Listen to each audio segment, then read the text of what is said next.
우리나라 사람들은 특히 명품을 좋아합니다. 세계에서도 명품 판매고가 톱을 달리는 나라가 우리나라라고 하니까요. 남자들은 자동차와 시계, 여자들은 액세서리와 가방에서 명품을 선호하죠. 명품도 종목별로 등급이 있습니다.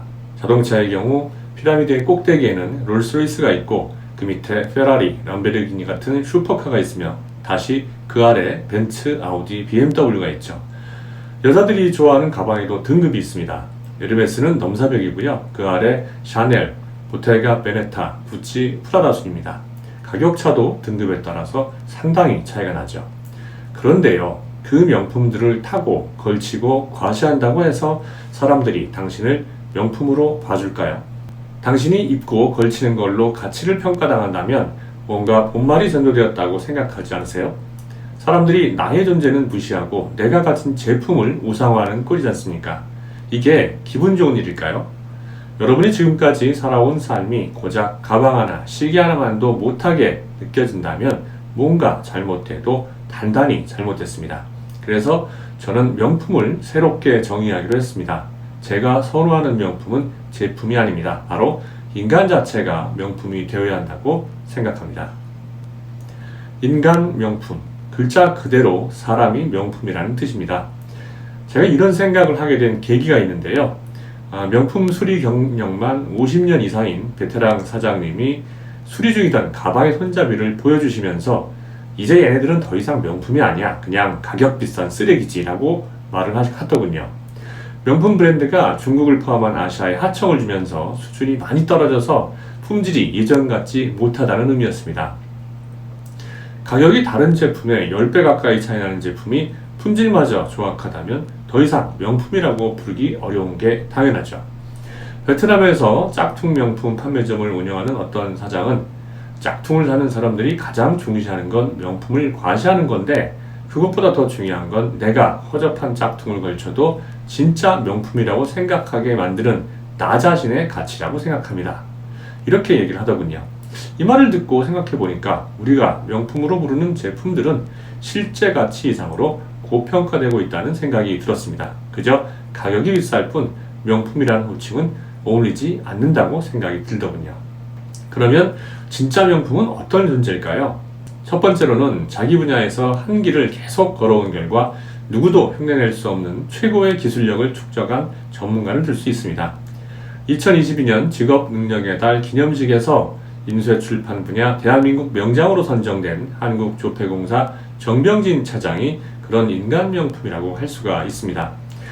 고졸 출신인 정병진 차장은 2009년 사내 최연소 조폐 품질 명장에 선정된 후 옵셋 인쇄기용 잉크집 칸막이 특허 취득, 국가 품질 명장 등을 수상했고요. 유가증권 위변조 방지 관련 특허를 내서 위변조 방지 기술 발전에 크게 이바지한 명장입니다.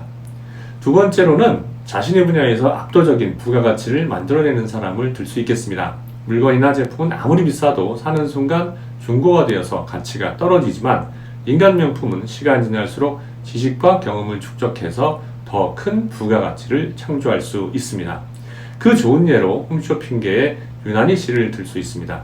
대한민국 최초의 쇼호스트인 그녀는 소개 제품마다 완판을 기록하는 홈쇼핑계의 귀한 손이죠.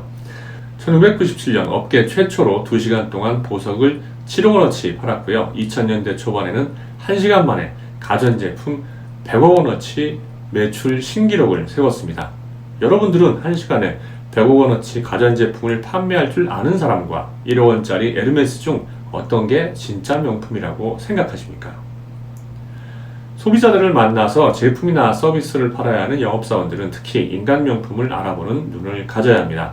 남들처럼 옷차림이나 액세서리로 사람을 평가하다 보면 땅을 치고 후회하는 상황을 자초할 수 있으니까요. 젊은 시절 자수성가에서 강남에 건물을 몇 개나 소유한 수백억대 자산가가 벤츠 매장을 방문했습니다. 이 자산가는 항상 마티즈를 타고 다녔는데요. 굳이 돈 자랑할 필요를 느끼지 못한 데다 본인이 소유한 빌딩들을 돌아보는 데는 가장 편하다는 이유 때문이었습니다. 그가 벤츠 매장을 방문한 이유는 아내와 딸을 위해서 차를 2대 구매하기 위해서였습니다. 첫 번째로 자산가를 맞이한 영업사원은 자산가의 마티즈가 매장 밖에 도착할 때부터 보고 있었습니다. 그는 마티즈로 자산가를 평가해버렸죠. 아, 이 사람은 차를 살 사람이 아니고 호기심이 온 뜨내기구나. 차를 살 사람이 아니라고 생각하니 자산가의 질문에 건성으로 응대를 해버렸습니다. 사업으로 수백억 원을 번 자산가가 그런 영업사원의 속내를 모를 리가 없죠. 자산가는 아무 이야기하지 않고 돌아갔다가 아내와 딸을 다시 데리고 와서 다른 영업사원에게 벤츠 2대를 구입했다고 합니다. 거칠애로 사람을 평가하며 건방을 떤 대가를 톡톡히 치른 셈입니다. 연령대별로 사고 싶은 명품 리스트를 이야기하는 경우가 있습니다. 그런데 우선순위가 틀렸습니다. 물건 명품을 아무리 구매해도 여러분은 지금 그대로일 겁니다. 명품백이나 시계, 차를 몸에서 떼놓는 순간 여러분은 아무것도 아닌 사람이 되는 겁니다. 뭐 때문에 그런 쓸데없는 것에 돈을 쓰십니까? 그럴 시간에 여러분이 있는 분야에서 최고가 되려고 노력을 하십시오. 여러분이 최고의 기술력을 가진 명장이나 누구보다 많은 부가가치를 실현하는 인간 명품이 된 후에는 물건에 더 이상 의미를 두지 않게 될 겁니다. 그럴 필요가 없다는 사실을 경험으로 알게 될 거예요. 여러분이 무엇을 입고 무슨 차를 타고 다니더라도 설사 그런 것들 없이 다녀도 사람들은 여러분을 귀하게 대접하고 모실 테니까요. 그렇게만 된다면 인생의 모든 순간들이 정말 즐겁고 신나지 않을까요? 어디서나 스스로 빛나며 주위를 밝힐 수 있는 인간 명품이 되기 위해서 진지하게 고민해 보시기 바랍니다.